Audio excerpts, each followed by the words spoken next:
with SMBs, it's always really important to try to be the first. These people don't want to be out there looking for software. The faster you can get to them in their journey, they're probably going to stay embedded with you. So might as well get out there fast, learn from that, and then adjust accordingly. Welcome to LaunchPod, a product management podcast from LogRocket. Today, our guest is Alo Mukerji, VP of Product at WaveHQ, which develops money management software for small business owners. On today's episode, LogRocket's VP of Marketing, Jeff Wharton, talks to Alo about driving innovations at a FinTech company, focusing on SMBs and the importance of rapid innovation. So here it is, our conversation with Alo Mukerji.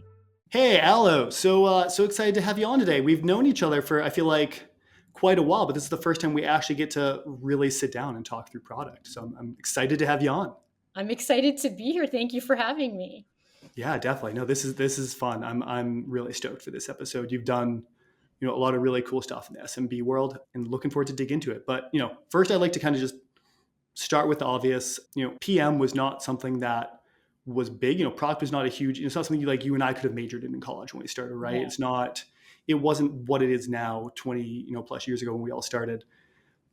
How did you end up in product and what did that career path look like that took you, to senior leadership and running product for some of the companies you have been at? Yeah, I don't know if my story is unique or not, but it certainly is somewhat interesting or an interesting path. I was a consultant when I came out of college. I worked for Accenture for a while, and I think around the time I left Accenture and I was a project manager, I think in the tech world, but that's kind of when all the internet bubble happened. Maybe I'm aging myself a little bit, but everything was going crazy. People were going to work for these really interesting and new companies.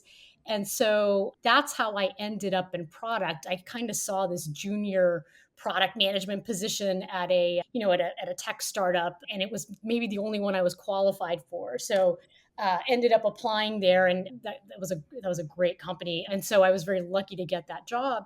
And then I ended up sharing an office with their more senior product people. And so really got a very good sense of what that role was. And I loved the fact that there were salespeople coming in all the time. They were on customer calls. I mean, they were really at the center of the universe in terms of people just coming in and the questions that were being asked and the set of activities. And so that gave me a really interesting view into what product was about. And I was like, yeah, that's what I want. I'm kind of doing the legwork here, but ultimately I had decided pretty early on that seemed like a cool job. That company was called eRoom Technology, and there was a bunch of Lotus people there. And the CEO of that company, Jeffrey Beer, who's just a great, great person, also had a product background. And so, product was at the center of that, even though it started as an enterprise company, went into SaaS. And so I got a very good sense there for what it meant, and really wanted to be a part of that. So I was sold pretty early on. There you go. Yeah. I do feel like consulting can be a great path into it, right? Because it's all about how do you understand an ecosystem, maybe one that you're a little bit new to. How do you understand the levers and the pillars there, and then affect change and drive that forward. And if you look at a company as a product, it's kind of a similar thing. So I think that transition makes a lot of sense. Yeah. And really just how do you frame a problem? How do you present a problem? And so, yes, it was a great, great introduction to what it eventually became. Nice. I feel like it's the same way you see a lot of history majors go into sales, is that they're great at assimilating, reading a lot, assimilating a lot of information and making a thesis statement. I feel like I've seen an overabundance of sales leaders who are history majors. Similarly, consultants have a good path into product. So always fun to kind of see those parallels, I feel like. So interesting. And I've also, even in my career, to kind of answer the second part of your question, I've also sort of oscillated between having these product leadership roles and doing some consulting stints in between, because it's just another way to get to, getting to know a customer, getting to know a space, providing some solutions on the product innovation side. So yes, there's a lot of similarities. Cool. And then, so we can fast forward, a few years, and you find yourself at Wave. So we're going, flying through career at this point, landing the last couple of years. You're at Wave, a fantastic SMB FinTech company. And specifically, if we want to focus on maybe the last year, you all have just been ripping through kind of product releases, it seems like. Just in the past 12 months alone, what is it? A new mobile app, a whole new product around mobile receipts, a new nav I think I just saw recently. And what I guess I'd love to understand, especially the most recent one, I saw a lot of the team talking about data-driven design, the level of kind of research that went into doing that. So I guess what fueled this bout of innovation, and what is this kind of idea of data-driven design that you guys were leveraging? What goes into that? We've actually, as a company, we do service the service-based SMB Mm-hmm. market, and we do offer a lot of products, and so there is a lot of space for innovation, which is really nice. And so, what drove the first one you mentioned, the mobile app, for example, is we were just trying to unify these experiences, because in fintech, I think that's where a lot of the power is. Regardless of what different products you're offering, it's the unification that really provides that. And so that's kind of what we're trying to do at a very, very high level. And then we also very recently, we were just a free product for a long time, and now we announced and put out some paid tiers as well. So all of this was kind of in a way in preparation of kind of some of the things we want to do in the future in terms of our paid offerings as well. And so we do utilize research. I mean, this is common, I think, with the SMB market, and especially with B2B SaaS, which is where I've been for a long time, really leaning into understanding value, customer value, like where do people put value? And that to me is kind of the name of the game with research, whether it's pricing or packaging or product innovation or whatever it might be. And so I guess the types of research that we've done and the things that we've looked into, particularly because I think simplicity, good design, good UI, UX has always been one of our, I think, differentiators. Again, sort of has to be in the SMB market and in the B2B SaaS, self-service space. I guess traditionally these things are very hard to quantify. People, whether it's customer experience or just the results of UI and UX design. And it's been nice because with some of these projects, particularly I think the navigation one that you mentioned, we did have a little bit of luxury when it came to time to just be able to do some discovery work to figure out both testing some ideas, and then ultimately when we launched it, we had kind of a before and after. So real quantification and measurement around anything really. UI UX is often a luxury, and luckily nowadays there's a lot of tools out there, including your own, that help people with that. So it's become easier over time, but anytime you see quantification tracking, that's always a big help in terms of helping us really figure out what kind of differences we're making in terms of value with these customers. I read a lot of LinkedIn over the past little bit of time. So, I saw one bit where one of your team actually posted a blog post about how, I think it was from the design team, how they actually went through and understood what users needed, and how they navigated the nav specifically, I think the new nav. And there's some interesting bits about, he talked through, they had people kind of unprompted describe the different functions your product did, and grouped and had them kind of, in their own words, group them into functionality. And goal there was to make sure that how you grouped them in the nav matched with how people thought about them kind of in their own unprompted world. Was there anything else like that, or I guess, was there more to it than that for this kind of idea of user research here? That's a really good example. I mean, you're kind of doing more broader research to understand some of those things. And then when you've got some ideas, you're doing more validation pieces to it. And then ultimately when you launch, you've actually got the real data to sort of compare and contrast. So that's one example, but that kind of flow I mentioned, we could say we use the same one even when we were doing pricing research as an example, right? So we're kind of going out there trying to figure out where are people putting value at a very high level, bringing that down, having them make some decisions and some trade-offs, dating on that, and then sort of validating some ideas, and then ultimately looking at data and if you need to adjust after it gets into market. So I think that's a pretty good sort of the way we approach that process. So, and that actually brings up, I had mentioned all the kind of, things you guys have released over the past year, but I missed apparently new pricing that had launched recently, and you went from free to kind of more paid. How were you monetizing before, and what was the impetus to moving to paid? And I guess more importantly, like what were the risks that you guys saw with that? Because it's always kind of a little bit of a risk to move to something where you're asking people for money. Yeah, absolutely. So Wave has actually been around for a long time, and we always had a free invoicing and accounting product, and we monetize basically on payments. And that's been going on for years. We were acquired by H&R Block in 2019. And so one of the things, I mean, especially as the product person, one of the issues with free is that it actually doesn't allow you to invest as much as you'd like in the customer problems and the customer needs.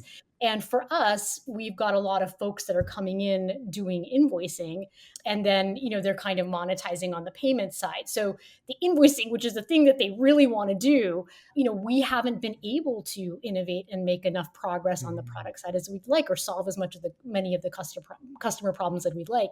So interestingly, I actually think having these more paid offerings is going to allow us to address those customer needs even better than we did before. And of course, it helps us also set ourselves up to be a much more scalable company in the future. And so that was some of the impetus. But the interesting thing about it is we have always been a free product. We're going to continue to be a free product. We just were very smart about adding some paid offerings as well, with additional value, and that's how we went to market. And that, as I mentioned before, we did a lot of prep work and a lot of testing and a lot of research around that to figure out how to do it. And then we did some risk mitigation exercises as well, as you always do with pricing. And then it's been in the market a couple of months now. It's been very very successful. Nice. Yeah, I guess that's the way to add pricing, go from free to paid, is if you can, I've seen companies go, okay, now we're going to start charging for the thing that you were getting for free. And there's always user pushback, right? I mean, there's even when I went to business school decades ago, there was the famous, turkey case study around Thanksgiving, where you gave the turkey away around Thanksgiving, and people start to just expect it. So you give it away free for too long. It's really hard to unfree that thing, but to take that loyal audience and say, hey, we're going to innovate on these things that you want more around, but you got to pay for it. One of the things I love is uncovering in this areas where it seems like doing the less customer friendly thing potentially is more customer friendly. We were talking with a guy named Sai who worked in the insurance industry, and he actually talked about all the insurance regulation and all the rules and stuff like that actually force insurance companies to be more customer centric. And I love this kind of thing where by charging customers and asking them for money, you're actually able to be far more customer centric and give them much more value. So I would love those little things you find. Yeah. I've been working on pricing for a long time, and it always amazes me how, even with, I think, more straightforward things like price increases, for example, at the end of the day, if you make it about the value that you're providing, it really does benefit both parties. And even at Wave with this change, customers do recognize that. They do actually recognize that. Right. So I feel like we've kind of talked a good bit about research, specifically UX research and user research. I'd like to keep on this topic, but mildly pivot to something that I always love, which is the concept of basic research. And I loved when I read this from you. We had you on our Spotlight series a while back, and you made this statement basically about investing in research is really important, and basic research is really important. And I have so many anecdotes about interesting things we've found that have actually been giant scale metrics when we've done that, or scale levers rather, when we've done that. But I'd love to hear from you, what has that meant for you in your career? Maybe what has that led to at Wave or other companies where you've been doing this research and it's turned into something maybe you didn't expect, or have turned into high value offerings? Yeah, I mean, maybe if I flip that around to say, I use the word research, or really mean more kind of customer-centric product development, that being an important part of your product development process. I think it goes back to the value. Like you're constantly trying to find research is a mechanism for just figuring out where people put the value. And I think, it's been incredibly important, again, in kind of B2B SaaS and SMB, because there's so much that you can't pick up on in just asking somebody, what do they need or what do they want? I mean, I used to work at Toast, which is in the restaurant industry. That's a really great example. Like you can't possibly understand what is happening until you're like there. You're like, not only does this have to be like easy to use, like they've got to be able to do this in the middle of like five different other things going on. Or I did a lot of actually research in the fintech area on just, how people finance their small businesses and things like that. And there's so many things you pick up on in the entire customer journey that you would have missed had you not looked hard enough. And so I think getting those answers and really digging in helps you come up ultimately with a better solution that fits the actual needs, which is, I think, as product people, that's our job, is really to understand that and then to understand the real meaning behind it and then translate that into something in technology. And so that's really why I'm a big believer in it, because you can't just ask just simple questions like, what do you want? And necessarily pick up on all that nuance, which is where the magic kind of is. How do you go about doing that? It's pretty easy to go out to a customer or prospects and say, hey, what do you need? What product should we build? And they'll give you an answer. I think the famous tech story is, Apple coming back and inventing the mouse and saying, the users wanted a better command line. And in reality, what the market really wanted in the end was just a better interface and a way to do that. How do you go about actually arriving at those insights? I'm assuming you're not just going out to, when you're at Toast, I assume you didn't just go into restaurants and watch them work for a day or two. Maybe you did. I don't That'd be kind of awesome, actually. But yeah, we did that too. But I think it's more about, you have to be a little bit skilled to do it, but asking the questions around the questions. And so, yes, you can ask what you need or what you want, but then kind of figuring out like why that is, and then what is the whole set of tasks that are happening, and where can you find the nuggets of information in that. So I think back to what we were talking about maybe in the beginning, like kind of going a little bit broad, understanding a little bit more, and then digging in deeper where you need to dig in deeper. I think I talked in that spotlight too about like kind of doing a little bit of qualitative work and then kind of figuring out where you want to go deeper, and then getting in there with the data or validating with the data, et cetera. So yeah, I think it's just about going broader than you might think, and having the skills to kind of ask the right questions in those areas. I was definitely picturing you and your team at Toast, like scurrying around a coffee shop or something. So, Well, we did do that too. yeah. Absolutely did do that too. Like that's a great story, actually. Like one of the things, I think COVID helped with this a lot, but one of the things that you wouldn't have picked up on is, how hard it was for these people just to get their internet working at the time. Yeah. At that time, not everybody had that outdoor seating. And so, something like that, like you're like, oh, that's actually their biggest problem. Like that makes me rethink the whole thing. And so that's just a really good example. Yeah, exactly. It's always, ask the right questions. And you can never beat at some level spending some time with a customer, just watching them operate, watching them work. I think I can't remember who I was talking to. It was a colleague of mine from years ago who talked about, they introduced, I think it was maybe a competitor, so I won't name the name because luckily I can't remember anyway. But they talked about, they had launched a new app to basically run payroll, and what they found is people were using about half of it and getting to a certain point, and then coming back in later and trying to figure out what was going on. And so finally, he just went out to a few customers and sat with them and realized that they were literally stopping partway through, opening a spreadsheet, doing all these calculations by hand, and then coming back in and manually entering these numbers that the application did. And they thought they had made it very clear that it could do that. But in the end, they kind of realized they had not, translated or communicated that value well enough.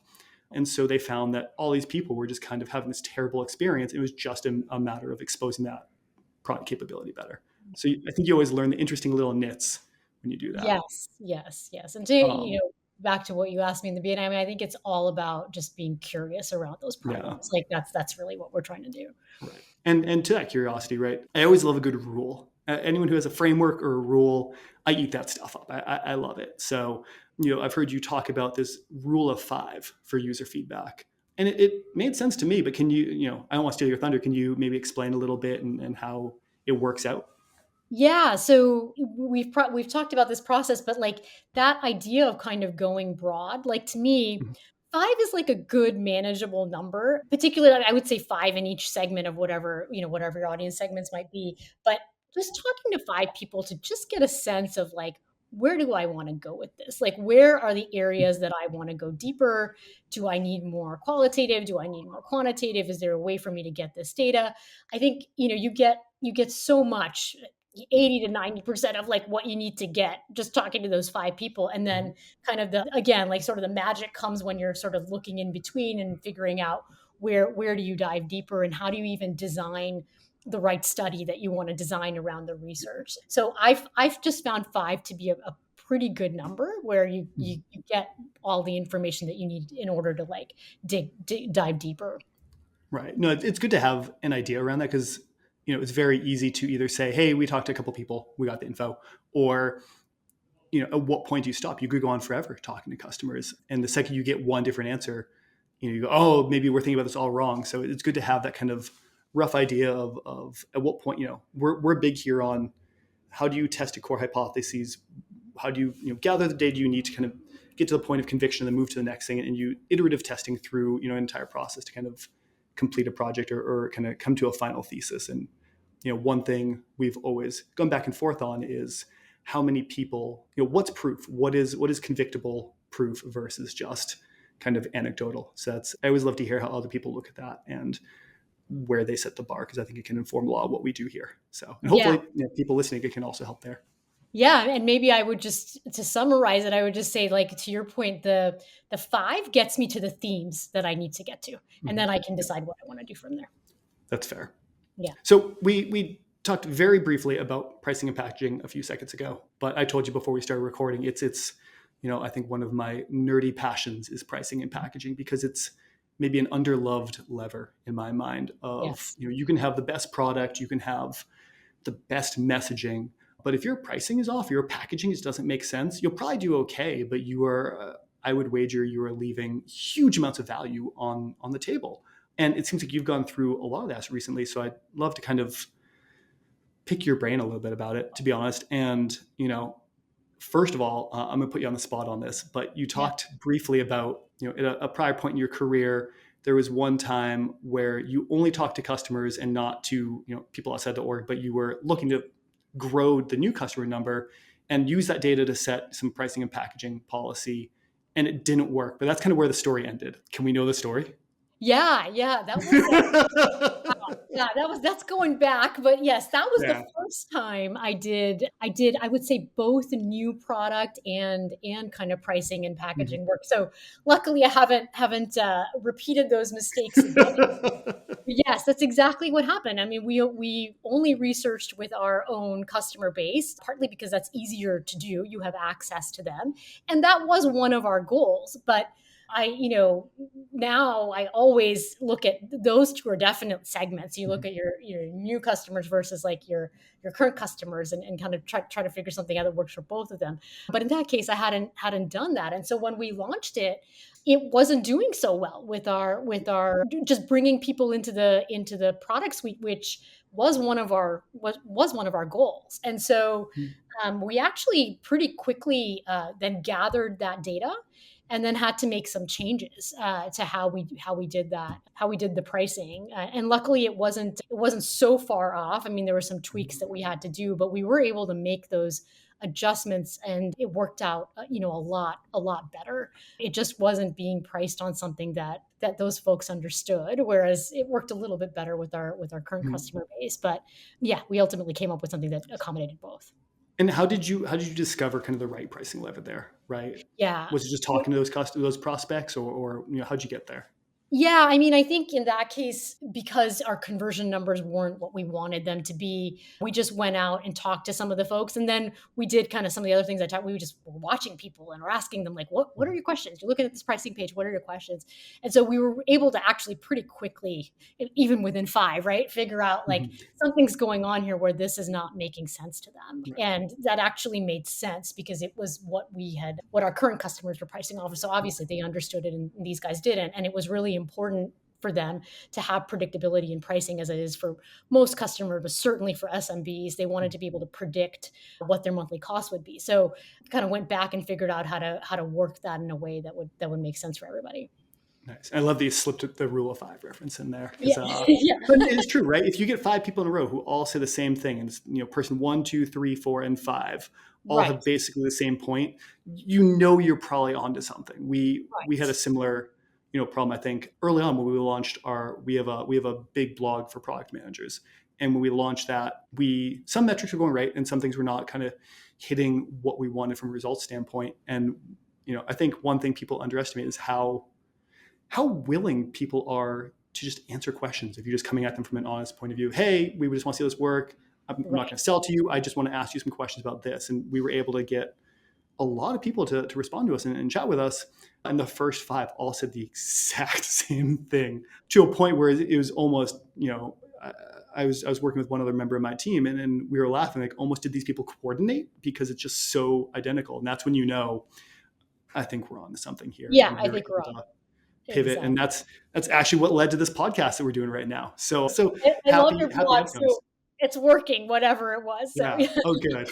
But that's me, right? 5 people, and we kept going, but we should have been smart. We should have stopped after 5, because we talked to a ton more people, but it just was the same thing. So I'm gonna definitely use that in the future. Now, maybe same topic, but a more positive one. Buildium, you went through a similar exercise, but rather than have kind of problems and have to go back and retool and refix, it worked really well, and you guys came out with a lot of success. So can you maybe go through, like, what were you building and what did you do differently there that allowed you to kind of hit it out of the park on the first run? that was a very interesting situation where we, again, focused on the SMB side of the market, really Mhm. small property managers. We're talking like 10 units or less. And there was a real desire to go slightly up market to monetize those customers better. And, whether it was myself or there are a lot of people at the company that are very passionate about the small business market, and they tend to not like these bundled solutions. They tend to not want to pay Mhm. for things that they don't have to pay for. And so trying to hold fast to a pricing model that worked both for them and the upmarket was a challenge. And I think we had to be pretty innovative about what we came up with, which was to give them some a la carte options, but then also to price these bundles really well, where they had the opportunity to upgrade. And that ultimately was very successful, because it was also a great multi-product strategy and also helped us with retention and various things. But a couple of the things that we did right there, I felt like, one kind of internal and one external, is that we actually looked at every single customer. Like, we really looked kind of at it on a spreadsheet and tried to predict how they would Mhm. behave. So that's a lot of like quant work that you do, but ultimately, Yeah. that paid off. Like, we had a very good sense of what we thought was going to happen when we launched. And then the other thing I would say, I read about these like pricing councils and different things, but in my experience, and this goes back to, when I worked at Constant Contact or at Buildium, you really, pricing, it's never going to be consensus driven, and you have to be very clear about who has the accountability and who's making the decisions. And one of the really nice things at Buildium was, it was kind of myself and our CEO and our CFO at the time, and just having the leadership, like, really kind of having your back and really saying, this is what we're doing. Like, we've got all Mhm. the data, but like, this is actually what we're doing. And having conviction around that, I think it's really important to just know who's accountable and what messaging you're putting out there, because there's so much variability. And I also always say that with pricing, you never really know what's going to happen until you launch it. You do all the research, but you never really know. The market could have shifted in that time. And there's many, many things that can happen in between now and then. And so I think it's really important to have that conviction and kind of the risk mitigation stuff ready to go should things not go the way that you had planned. And those are the problems I love the most. I think that those are the problems where, and the decisions where you can really set a company apart, right? There are certain things that are kind of maybe not totally binary, but there's a really clear, like, a right answer and a wrong answer. Those are good to work through, but they're not that fun. At least, I don't know, maybe that's just me, but they're less fun because at some point you just know I'm right. And there's very little opinion involved. I love, and I've said this before, I love an opinionated company or an opinionated decision. At some point, there's a set of problems I feel like that companies hit where there's no right, there's no wrong. There's definitely more right, Yeah. but ones where you kind of have to put yourself out there, or decisions or projects where you have to hold a stance, or you have to say, we're going to, the right answer is counter to so much of past things that people have done. That's the opportunity to really just leap, bounds ahead of competition, or to really progress a market. And I love those kinds of things. So it's great to hear kind of pricing. I think is one of those, right? Pricing and packaging. There's a lot of safe things to do, but you can also do some really neat things that can really set you apart and really set you up for success. If you just do what you said, like align leadership, work to have a small, gather the necessary data, but then also push of this is what we're doing. And we're going to, now that we've got the information, we're going to make it the decision. We're going to push this forward. But like you said, still have the mitigation efforts, because sometimes opinions are wrong. So it's Exactly. good to have the bailout door. Right, right. I mean, I think that's a lot of product too, as well. You're trying to make these decisions. You're trying to make these decisions on a day-to-day basis, and all research and data and all these other things help you do is just get the probabilities up, right? It's just a matter of getting the probabilities up. But ultimately, we have to make calls as product people, whether it's pricing or whether it's, what am I going to launch this, or how you prioritize things, or whatever it might be. Yeah. Maybe just the marketer. Maybe I love the big leaps forward. So I love Yeah. the giant statement movements that, disrupt a market. So cool. So, I think interestingly, we were able to just cover, a place that went really well, a place that maybe didn't go as well. And it's interesting. I was listening to 20-Minute VC just this morning walking to work. So I listened to a lot of these, and it was interesting. He had Sam Altman and some of the team from OpenAI on. And one thing that they talked about was actually their feel was you learn more from big successes than anything else. Everyone says kind of you learn from failure, but they kind of didn't agree with that. And I'm curious to get your take on, especially having gone through just maybe not a failure, but something that didn't go as well as you would have hoped, and then, a big success. Where do you think you learn more? Where have you learned more? Yeah, I think I've been so lucky in my career that I've worked for some incredible companies and some incredible leaders along the way. And, pretty early on, like those companies were very successful. And I was lucky enough to be there sort of during the ride. So I would agree that there was a ton to learn from the model of what works and what, good leadership looks like. And how do you get successful in SaaS, for example? I mean, I worked for Constant Contact. They kind of wrote the book on that. And so, I feel like I definitely learned a lot from kind of the role modeling and just seeing what was going on in some of those places. And of course, like the failures, you learn a ton from that too. It's just different. Like I think from the successes, you're learning what you want to do and repeat, and from the failures, you're just trying to figure out, what could I have done better? How can I learn more about this area, et cetera? So I think they're both important. I'm going to play politician on this one. And Yeah. I think I was thinking a lot about that this morning. So that, hence me bringing it up. But I had an opinion already going into this question with you. But I'm going to play politician. And I think the places I've honestly learned the most are where we've initially made mistakes and where something has not gone right, and we've been able to turn it around, right? Because sometimes the things that go right just because maybe you have just such overwhelming, massive product market fit that you could do almost anything and you're going to win. You can get a lot of false positives. Similarly, in a bad market or wrong product market fit, maybe you're doing the right stuff and just your product isn't that great, or it's great but just not for the market. Right. But it's the places where you realize you were doing something wrong in a world you could have succeeded, and you found out what that was. What's that lever? What's that one? Because oftentimes, like, the difference between something that's going quite wrong and going insanely well, often you're not off by exponential amounts. You're off by just a little bit of the most important lever, and you tweak that, and so you find yourself up and to the right versus flat. And I think those are places I've loved and feel like I've learned the most, because then you see, like, oh, this is how that works. This is the why, or this is the what that I missed. Now I can apply that later and later and later potentially. Yeah, I guess I would say, to play politician on my end a little bit, like, actually, going back to the research a little bit, to me, what's the most fun is just trying to figure out those problems. Like, like, what is it? And then how do I actually get into, like, how do I solve it? And doing that with a great team of people, which is, what some of these great companies, successful companies are.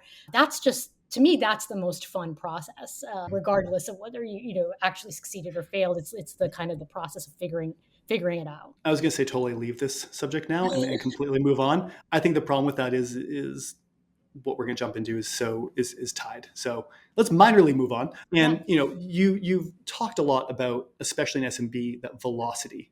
Velocity in product is really, really important. And this is why I kind of realized, like, we're only kind of moving on because success and failure is such an important thing here. But in reality, it's probably a matter of you get more successes if you just move faster. You can get more successes under your wing, and maybe just you can hopefully have one that massively outperforms and erases all your losses. You can mitigate your losses and really invest in your wins. But I guess what's so important about velocity in product on the SMB side, especially? What drives you to push so hard to move quickly here?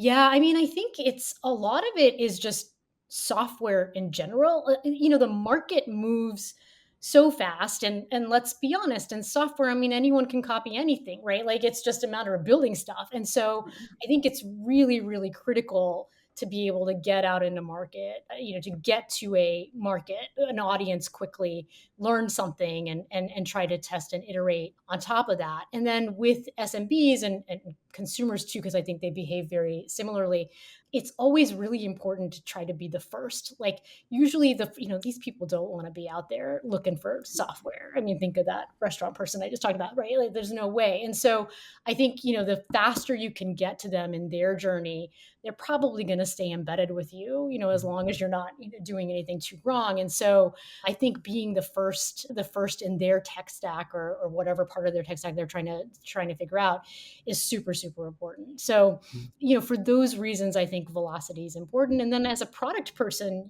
you just want to learn. So the faster you get out there, the more data you have, the more you know. Again, back to what we were talking about before, like you never really know what's going to happen. So might as well get out there fast, learn from that, and then, adjust accordingly. So I think particularly in software and B2B SaaS, where you can make adjustments and you can make changes, time to market is just critical. I think it's just Yeah. critical.